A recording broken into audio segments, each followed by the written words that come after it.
Tapi sampai hari ini mereka mengajak bercerita tentang ibu. Saya paling pantang cerita tentang ibu. Tak tahan saya kalau sudah cerita ibu. Apa yang saya rasakan sekarang? Kata-kata ini mungkin kekufuran.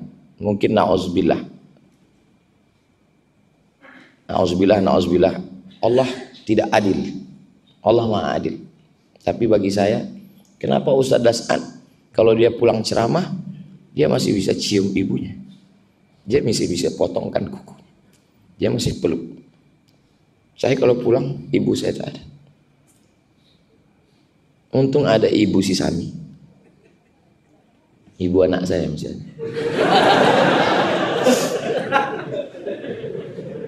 Ustadz Das'an ibunya masih ada, dia bangunkan masjid. Ibunya bisa sholat di sini. Ibunya bisa melihat lampu Masjid Nabawi. Ibunya bisa senang sholat di tempat yang sejuk. Karpetnya bagus. Ibu saya tidak sempat.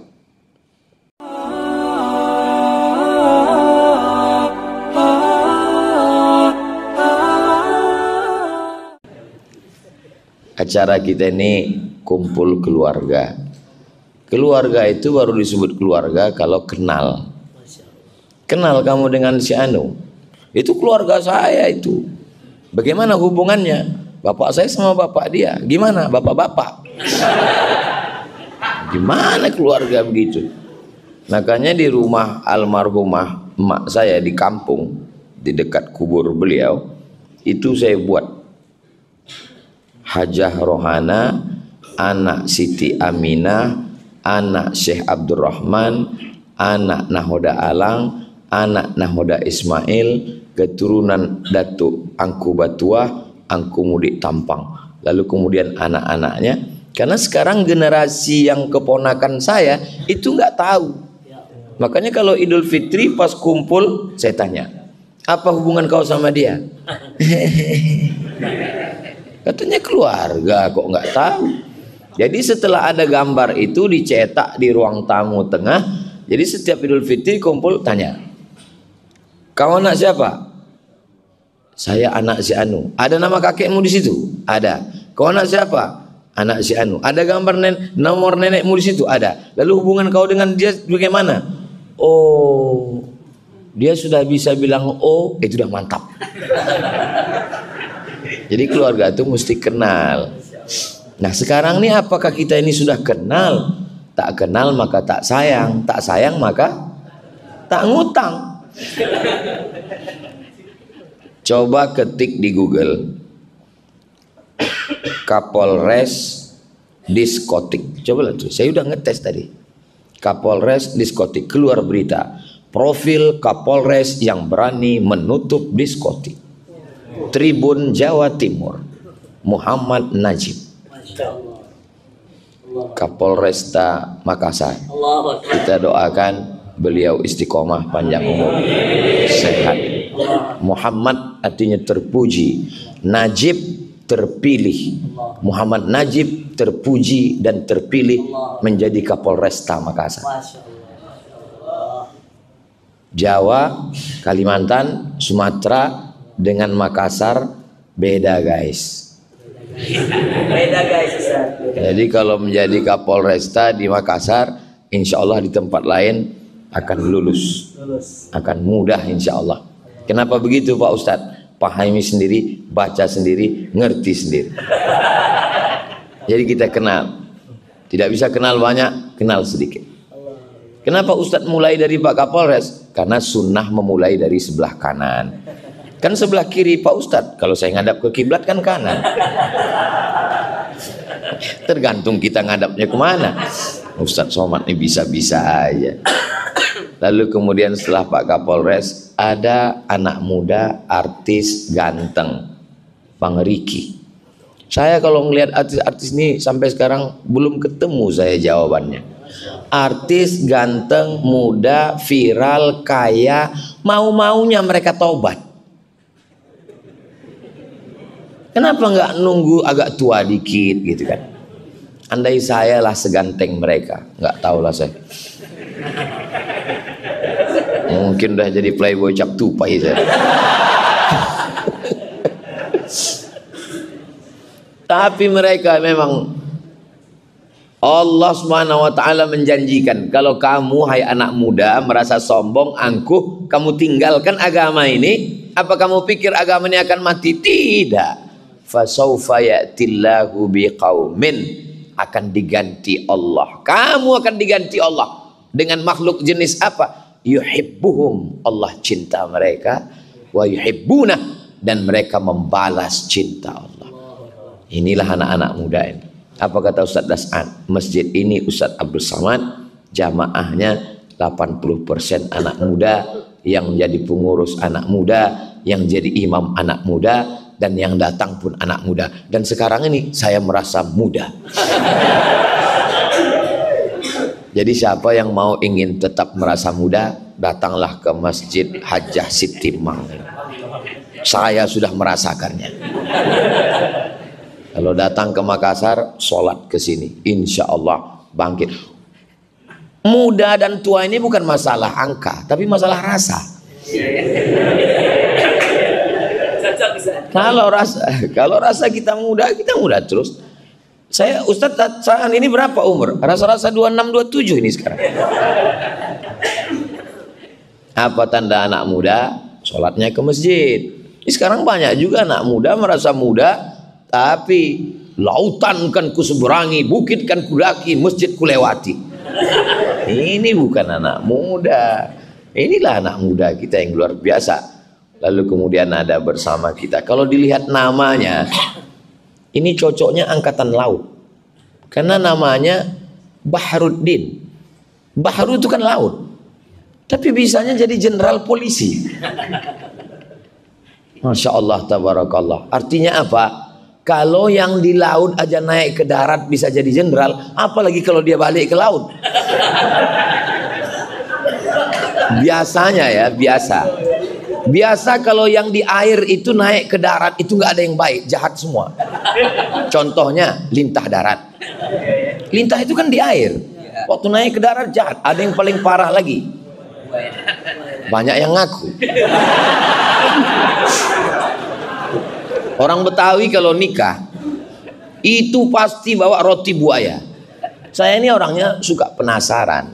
Jadi waktu kawan saya nikah di Jakarta, saya tanya, kenapa itu ada roti buaya di depan? Kata dia, buaya itu makhluk yang paling setia, Ustaz. Jadi diharapkan pengantin ini setia seperti buaya. Setia dia, iya, selama di air. Kalau sudah naik ke darat. Tapi ada orang yang namanya di air, naik ke darat tetap setia. Jenderal Bahruddin Ja'far. Setia menegakkan agama Allah, menolong agama Allah. Di saat masjid-masjid kosong, beliau dengan Habib Rifki Al-Hamid meramaikan syiar masjid. Kalau bapak-bapak dari kepolisian, dari mulai Babin Kamtipmas, Kapolsek, Kapolres, Kapolda, Kapolri ingin memperbaiki citra, ingin polisi dekat masyarakat, nggak usah buat acara apapun, seminar apa-apa, datang saja ke Jenderal Bahruddin Ja'far, tanya kisi-kisi rahasia-rahasianya, beliau akan bukakan. Insya Allah Allah Subhanahu wa taala akan menolong kepolisian Republik Indonesia, karena jumlah polisi dengan kriminal tidak seimbang sekarang.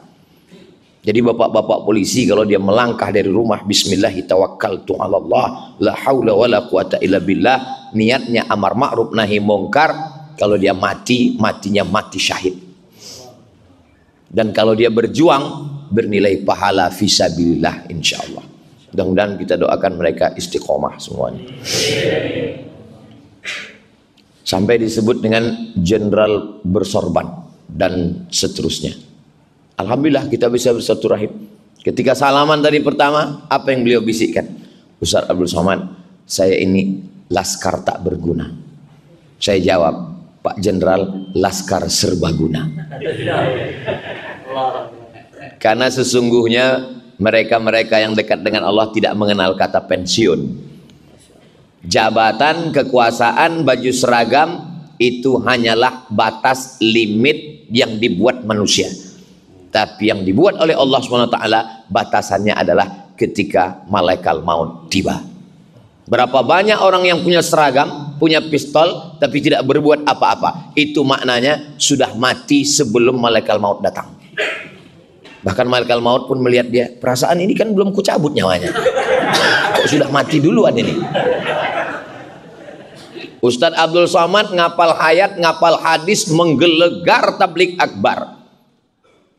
Polisi tidak perlu hafal ayat, tidak perlu hafal hadis, tidak perlu pakai sound system, nggak perlu menggelegar, nggak perlu pakai mimbar, nggak perlu pakai pentas. Cukup dengan seragam dan pistolnya. Yang mau main judi online silakan. Silakan. Mumpung pistol masih ada, baju masih ada, pakai menegakkan agama Allah. Takbir. Saya diajak lewat ibu kota provinsi masuk kabupaten, habis kabupaten masuk kecamatan, dari mulai jalan mulus sampai la haula wala quwata illa billah. Saya tanya ini panitia, kita masih berada di jalan yang benar? Masih Pak Ustadz. Kemana tujuan kita ini? Sampai ujung-ujungnya kantor polsek. Saya nengok kantor polsek, dalam hati saya, ini nggak level kita ini. Sombong kali Ustadz Somad ini. Lalu saya tanya, apa kelebihan kantor polsek ini? Akhirnya sambutanlah Pak Kapolsek. Saya risau melihat orang yang urusan ke kantor ini bingung mau sholat di mana, karena tidak ada musola. Maka saya berniat selama saya tugas di sini saya buat musola. Dan kalau musolanya siap, saya bernazar saya akan memanggil Ustadz Abdul Somad. Barulah saya tahu rasa berdosa saya dalam hati. Tapi saya tak ungkapkan di depan beliau. Saya tentu tetap menjaga image saya kan. Saya tanya, jadi ini Pak pakai duit negara Pak Kapolsek? Tidak Pak Ustadz. Pakai duit siapa? Pakai duit kami. Bayangkan berapa kali dia jadi Kapolsek, berapa masjid yang bisa dia bangun. Ketika ada jabatan, ada kekuasaan, harimau mati meninggalkan belang, manusia mati meninggalkan gading, manusia mati meninggalkan kredit, manusia mati meninggalkan kenangan yang baik. Apa yang diingat Habib Rifki selama jenderal berada di Maluku, di Ambon? Kenangan yang baik. Maka tinggalkanlah kenangan yang baik. Pengurus-pengurus masjid yang di saat Covid disuruh tutup tidak bisa, tapi yang ditinggalkan jenderal adalah kenangan yang baik. Kenangan baik itulah yang paling berkesan dalam hati manusia. Dua yang selalu saya ingat kalau saya. Pertama kenangan baik, yang kedua orang yang nggak bayar hutang. Maka buatlah dua kenangan itu. Nabi Muhammad SAW punya anak namanya Sayyidatuna Fatimah. Sayyidatul Fatimah punya anak, satu namanya Sayyidina Al-Hasan, yang kedua namanya Sayyidina Al-Husain. Sayyidina Al-Husain punya anak namanya Ali Zainal Abidin. Ali Zainal Abidin punya anak namanya Muhammad Al-Baqir. Muhammad Al-Baqir punya anak namanya Ja'far Shadiq. Ja'far Shadiq punya anak namanya Ali Al-Uraidi. Ali Al-Uraidi punya anak namanya Muhammad An-Naqib. Muhammad An-Naqib punya anak namanya Isa Ar-Rumi.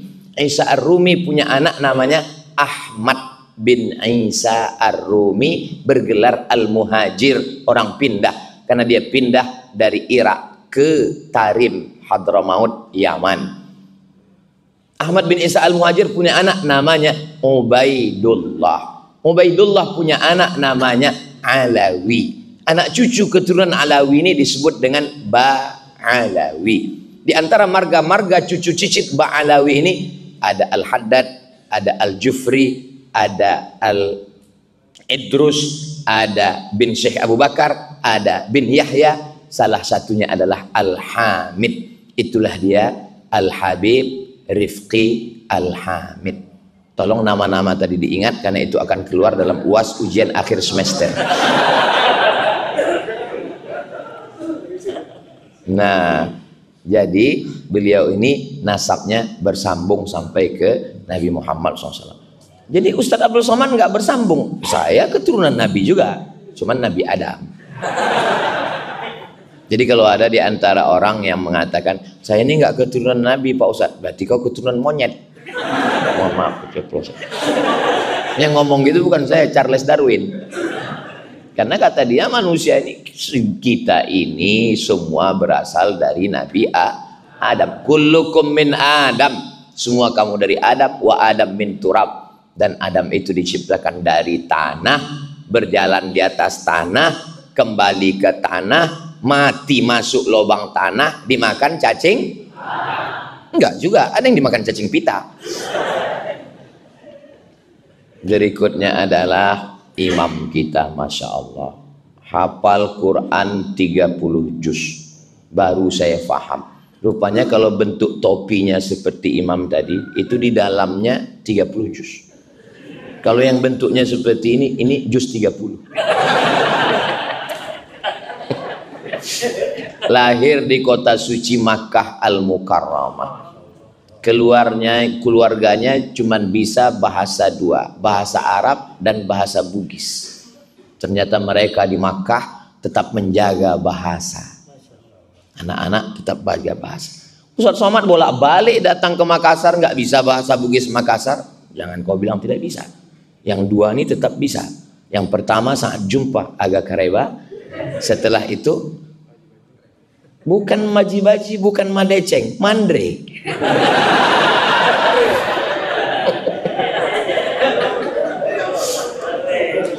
Nah, sesuatu yang paling saya sesali, kalau bolehlah menyesal kembali ke masa lalu. Kenapa di Mesir dulu tidak belajar bahasa Bugis Makassar dengan Ustadz Bunyamin? Kenapa saya tak belajar bahasa Bugis Makassar dengan Ustadz Hasbi? Kalau bisa, sekarang ini kan saya lancar bahasa itulah. Maka saudaraku di mana? Kenapa Ustaz nggak belajar bahasa Bugis? Karena tidak pernah terpikir di kepalaku bahwa aku akan datang ke Makassar.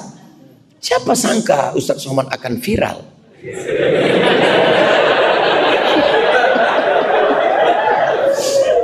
Alhamdulillah, la haula wala quwata illa billahil aliyil azim. Saya betul-betul menikmati bacaan imam tadi, ya Allah. Terutama Al-Fatihahnya yang di rakaat kedua. Tolong kalau tadi ada rekamannya, saya minta Al-Fatihah rakaat kedua, minta kirimkan ke tim UAS. Saya mau dengar ulang, saya mau bawa, saya mau tes nanti. Walaupun saya yakin nggak bisa terlalu mirip, tapi paling tidak mendekati. Sedap kali saya rasa tadi ayat. Pernah juga beberapa ayat saya coba, pas saya tanya istri saya tanya keluarga, gimana mirip? Jauh kali gitu deh. Tapi namanya mencoba kan nggak ada salahnya kan. Nah itu yang penting kita pede aja dulu. Nah, nanti saya mau coba itu, Masya Allah. Dan yang paling membanggakan kita imam ini, beliau memperbaiki image imam. Sekarang banyak sekali ibu-ibu, bapak-bapak nggak mau. Untuk apa anak saya ngapal Quran? Paling-paling jadi imam. Untuk apa anak saya penghafal Quran? Paling-paling jadi imam Ramadan. Untuk apa anak saya baca Quran? Untuk apa anak saya jadi ustadz? Untuk apa anak saya jadi penghafal Quran? Beliau memperbaiki itu. Tidak dengan tausiah. Beliau mahasiswa fakultas kedokteran. Saya bisa berkata, anak ibu masukkan ke tahfiz Quran, hafal Quran, dia akan jadi dokter. Alah ngomong, mana ada dokter?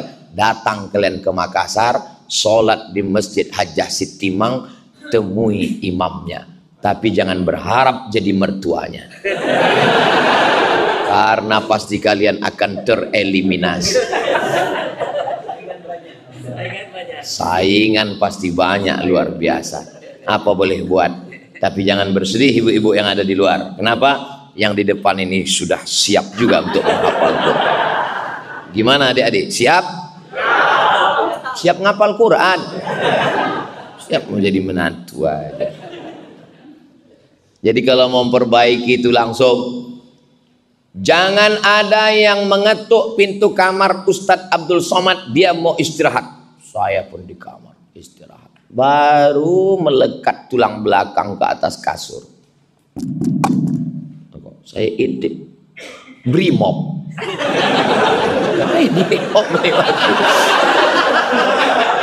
Saya buka pintu. Ada apa Pak Brimob? Aku adik kelasmu di pesantren Bang. Allah, saya peluk dia langsung saya foto. Adik kelas tamat pesantren. Si Anu dulu, si Anu. Biasanya kita kalau punya kawan itu kan yang terbandel. Ada dulu yang terbandel, selalu ditangkap mentuo. Mentuo itu judi pakai. Sampai ditangkap sama kiai, dibotak, nggak tumbuh-tumbuh rambut. Entah apa dibacakan kiai itu. Nggak tahu, sekarang mungkin udah tumbuh. Jadi saya ingat, si Anu dulu yang selalu ditangkap, mana dia sekarang? Dia lulus polisi juga Bang. Di mana? Di Mabes sekarang. Nama nggak boleh sebut, menjaga kode etik. Ternyata santri bisa jadi polisi. Turun naik pesawat, mendarat landing. Dari kejauhan saya lihat tentara gagah tegap berdiri. Begitu udah dekat, ketua kelas saya di pondok dulu. Apa kabar Mat? Kata dia. Yang lain manggil Al Ustadz Al Mukarram Profesor Dokter dia. Apa kabar Mat? Kata dia.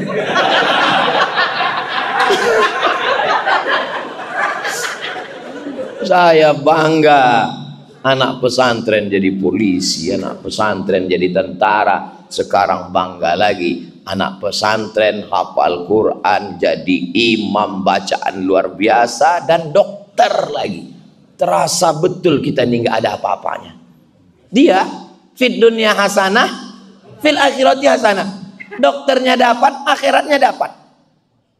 Saya dulu setiap nanya-nanya, saya kalau setiap wisuda anak TK, penyerahan ijazah TK, selalu saya tanya, mau jadi apa Nak? Dokter. Mau jadi apa Nak? Dokter. Beberapa lah yang jawab Ustadz, itu pun setelah Ustadz Dasan viral. Baru belakangan inilah. Dulu jarang sekali. 30 anak wisuda, 28 itu dokter. Yang satu istri dokter.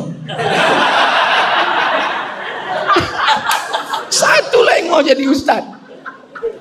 Oh, saya penasaran kenapa orang ini mau jadi dokter. Setelah saya ceramah di IDI, Ikatan Dokter Indonesia, barulah saya tahu. Dokter ini martilnya kecil aja. Beda sama tukang, mohon maaf tukang jangan tersinggung. Tukang itu martilnya besar, bang. Dokter martilnya kecil, sebesar ini, dipukulkan ke lutut. Mohon maaf, ada kesalahan di lutut. Berapa? 20 juta. Itu baru pukul 2 kali. Baru 2 kali pukul. Tuk, tuk. Baru 2 kali. Makanya yang sakit itu berharap jangan sampai dia pukul ketiga.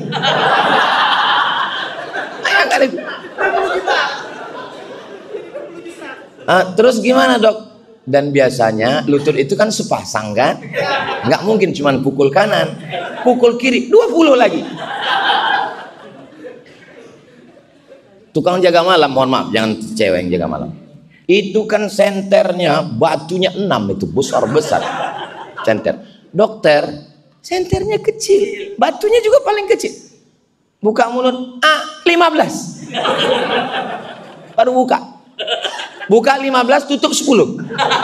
Buka tutup 25. Barulah saya tahu. Dan beliau dapat dua-duanya. Ya Allah. Saya tadi waktu dibilang Ustadz Dasan, Ustadz Somad, beliau ini hafal Quran, imam. Dalam hati saya, berarti aku masih ada 50%. Beliau kan sudah mengambil akhirat. Dunia mungkin kita dapatlah sedikit. Pas dibilang Ustadz Dasan, dia fakultas kedokteran, lemas saya langsung. Habislah kita, habis. Gak dapat kita lagi. Fid dunya hasanah, fil akhirati hasanah. Saya sebetulnya sekarang ini sedang menghibur diri saya. Karena kalau saya ikutkan ucapan Ustadz Dasan, saya ikutkan ucapan Ustadz Lukman. Kalau Ustadz Dasan nangis, Ustadz Lukman nangis, saya menangis juga. Apalah akhirnya jadinya kita ini. Itu maka saya sedang berusaha supaya saya ini jangan nangis, itu maksudnya. Itu maksudnya. Saya sedang menghibur diri saya ini. Jangan kalian sangka saya sedang menghibur kalian. Saya bukan laki-laki penghibur. Saya sedang membahagiakan diri saya. Saya terbang dari Pekanbaru ke Jakarta, dari Jakarta ke Makassar untuk menghilangkan kemurungan, kesusahan hati saya. Dibawa oleh Ustadz Hasbi semalam ke tempat membanting kemurungan. Banti murung. Maka siapapun saudaraku dari Sabang sampai Papua yang merasa murung, banting kemurungan kalian ke Banti murung. Jangan lupa ajak saya. Tapi sampai hari ini mereka mengajak bercerita tentang ibu. Saya paling pantang cerita tentang ibu. Tak tahan saya kalau sudah cerita ibu. Apa yang saya rasakan sekarang? Kata-kata ini mungkin kekufuran, mungkin na'udzubillah. Na'udzubillah. Allah tidak adil. Allah Maha adil. Tapi bagi saya, kenapa Ustadz Das'an kalau dia pulang ceramah, dia masih bisa cium ibunya. Dia masih bisa potongkan kuku. Dia masih peluk. Saya kalau pulang, ibu saya tak ada. Untung ada ibu si Sami. Ibu anak saya misalnya. Ustadz Das'an ibunya masih ada, dia bangunkan masjid. Ibunya bisa sholat di sini. Ibunya bisa melihat lampu Masjid Nabawi. Ibunya bisa senang sholat di tempat yang sejuk. Karpetnya bagus. Ibu saya tidak sempat. Saya semalam dikasih cincin oleh Ikatan Cendekiawan Alumni Timur Tengah. 2 cincin saya pakai. Biasanya saya kalau dapat cincin, saya pulang, saya buka itu, saya pasangkan ke tangan ibu. Dia akan senang sekali. Oh, cantik cincin kau ya. Tapi sekarang, kemana saya pasangkan? Semua cincin-cincin saya itu pernah dipasang di tangannya, dipasangnya, senang hati saya. Selalu dalam hati itu berkalau. Kalaulah dulu ku bawa ke Makassar, kalau dulu ku bawa jalan-jalan ke Brunei, kalau dulu ku bawa. Tak bisa. Risau hati tak tahu kemana dialamatkan. Ya salah Ustadz sendiri. Waktu hidupnya kenapa tidak Ustadz bahagiakan? Saya bahagiakan. Aku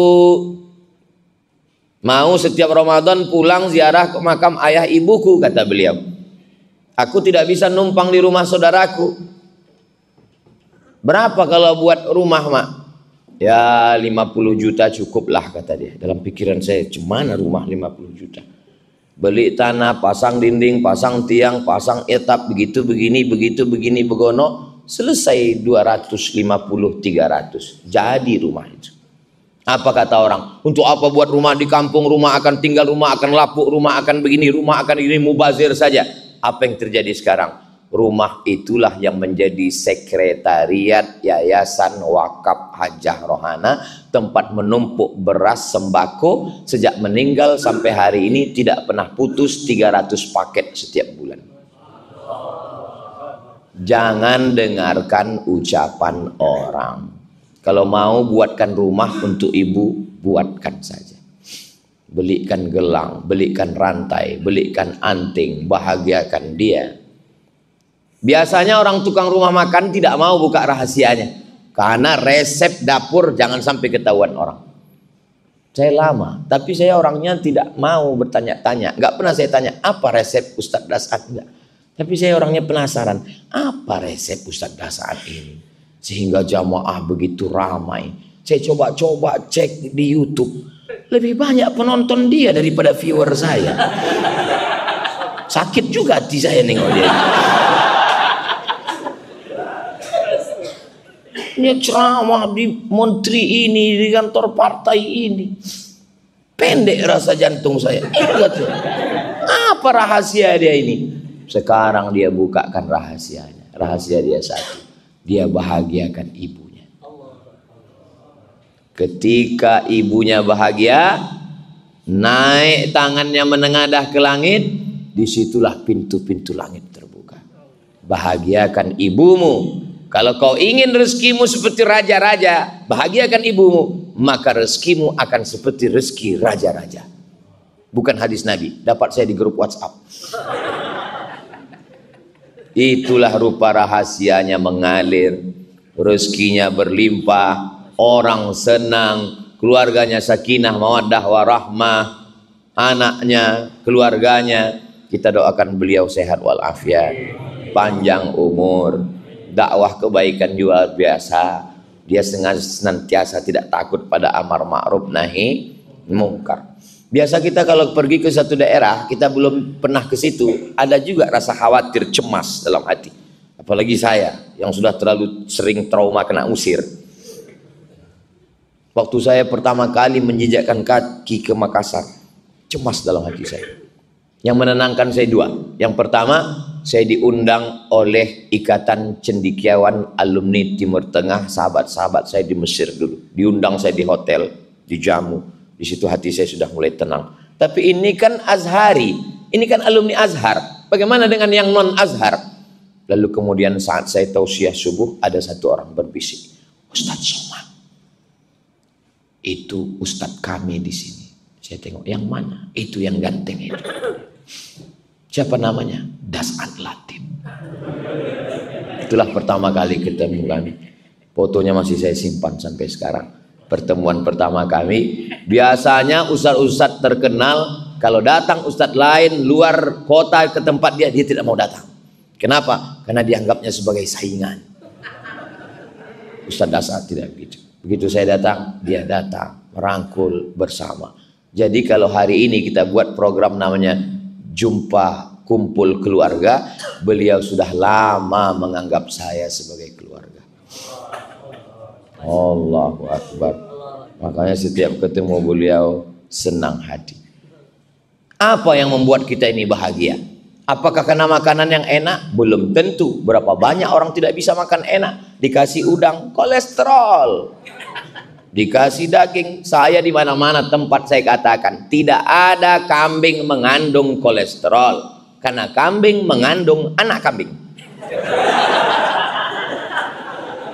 Apalagi kita tinggal di Makassar, ini di tepi laut yang indah, makanan seafoodnya tadi malam ikan bakar, ada udang, ada cumi, ada. Ini tidak ada kolesterol, makan aja saya bilang. Kolesterol ini nanti di laboratorium. Bukan pada makanannya. Cantik indah alamnya Pantai Losari, bukan pada alamnya, bukan pada pantainya, bukan pada air terjunnya, bukan pada makanannya. Lalu indahnya di mana? Bersama dengan siapa? Jangan kalian pakai untuk pacar kalian. Tak kuizinkan itu.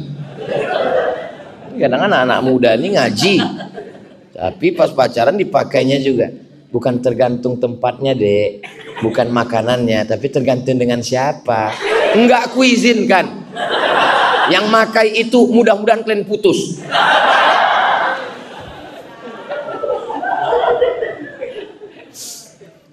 Tak terasa saya tadi jam 7 berdiri, sekarang sudah jam 7.40. Saya tidak tahu siasat, saya tidak ceramah, saya hanya sekedar mengungkapkan, meluahkan isi hati saya. Saya berangkat dari kampung hari Jumat, malam Sabtu, malam Ahad, malam Senin, ini Senin, tadi langsung check out dan ini menuju bandara. Inilah tausiah yang terakhir. Jadi habis ini Ustadz mati. Why not? Mati itu nggak usah takut, karena yang takut juga mati.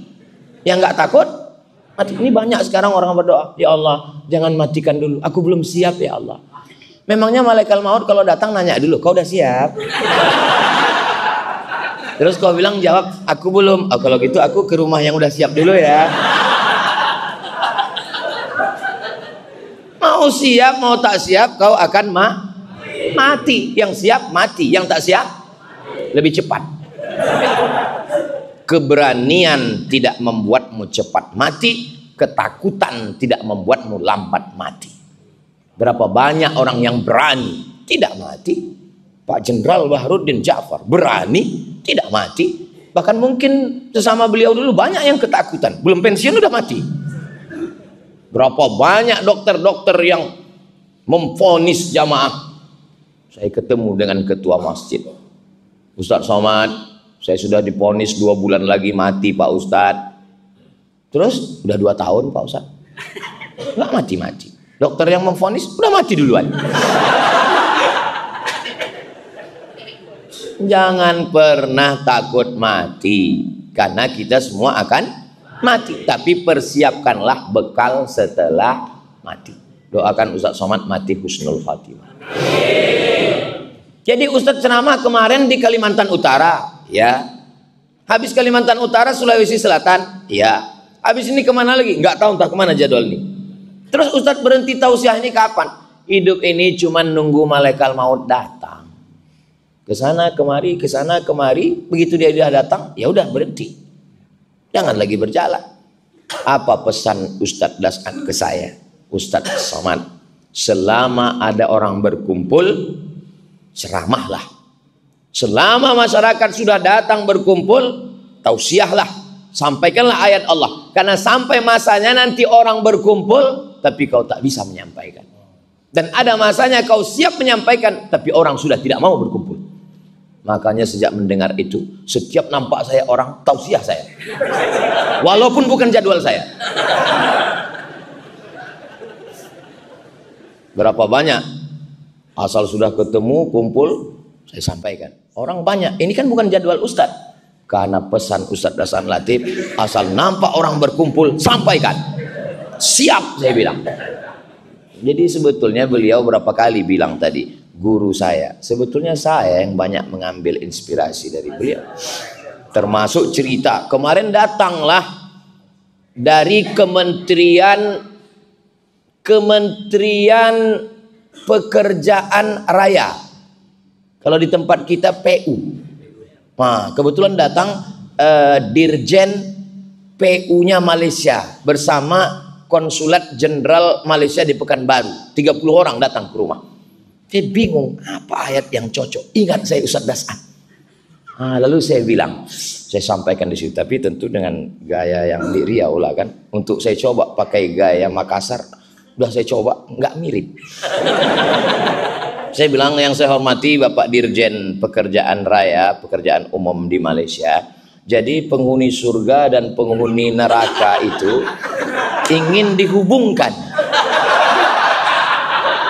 Maka malaikat pun mengatakan, tolong penghuni surga kalian buat jembatan, tolong penghuni neraka kalian buat jembatan. Nanti akan ketemu antara surga dan neraka. Akhirnya setelah dievaluasi beberapa hari, ternyata jembatan yang dari surga lama sekali, nggak jadi-jadi. Tapi jembatan yang dari neraka langsung jadi. Terus orang Malaysia ini nanya, kenapa begitu Pak Ustaz? Karena orang pekerjaan raya PU ini banyak di neraka. Saya tengok mereka tersenyum, cuman senyumnya agak pahit saja. Tapi di ujung saya bilang, ini tolong pakcik-pakcik, encik-encik, tuan-tuan, puan-puan, jangan marah ke saya. Ini dari Ustadz Dasat Latif, kata saya. Masya Allah, tabarakallah.